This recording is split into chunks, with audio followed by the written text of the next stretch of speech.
રામ રામ ડાયરા ને કેમ છો મિત્રો? આજે પાછા હવે 200 વર્ષ કરીને રણમાં આવી ગયા છે અને હવે ગારાકામમાં પણ ફૂલ બાકાજીકી બોલાવવાની છે। જો તમને થોડોક ગારાકામ બતાવી દઈ, ગારો શું થો કેવરી। તો મિત્રો હવે જો ગારાકામમાં ફૂલ બાકાજીકી બોલાવવાની છે અને બુસટની બાયું નડે છે, ઘડીએ ઘડીએ સડાવવી પડે છે।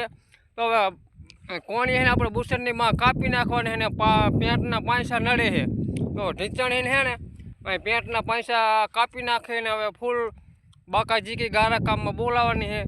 અને ચાલો આજે આપણે મિત્રો તમને સોલર આપણે બતાવી દઈએ। આજે થોડુંક મોખરો મને 2-3 દિવસ રહે ને તો થોડોક પાવરમાં કમ રહે। જો મિત્રો આ છે આપણે સોલર।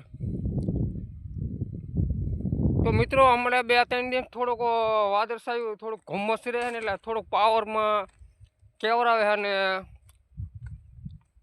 મોટર 1-2 થોડીક ઝલકી જાય, 3 હાલતી એટલે 2 હાલે છે એટલે હવામાન થોડુંક ચોખ્ખું થાય ને પછી પાવર પૂરતો કાઢે એટલે પછી છે ને પાવર કમ્પ્લીટ કાઢે। અને મિત્રો ચાલો આજે આપણે કુયું બતાવી। આપણે જુઓ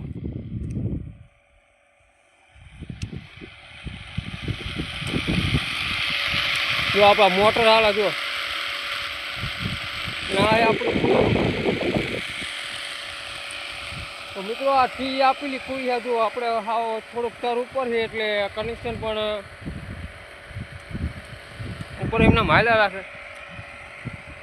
તો મિત્રો હવે રણની સિઝન ફૂલ બાકાજીકી ચાલુ થઈ ગઈ છે અને થોડુંક ઠંડીનું જોર વધે એ પહેલાં આપણે ગારાકામ ખૂટાડી દેવી, એટલે કારણ કે ઠંડી પડે એટલે ગારાકામ બહુ તકલીફ પડે। એક તો આપણને ઠંડી વાતી હોય અને પાણી ગારોનું હંધું ઠંડુ હોય એટલે કામ કરવાની મજા આવે નહીં। તો મિત્રો અમારો વિડીયો પસંદ હોય તો સપોર્ટ કરતા રહેજો ને જેમ બને શેર કરતા રહેજો। એટલે બધાનો ખૂબ ખૂબ આભાર। તો બસ આટલું, જય માતાજી મિત્રો।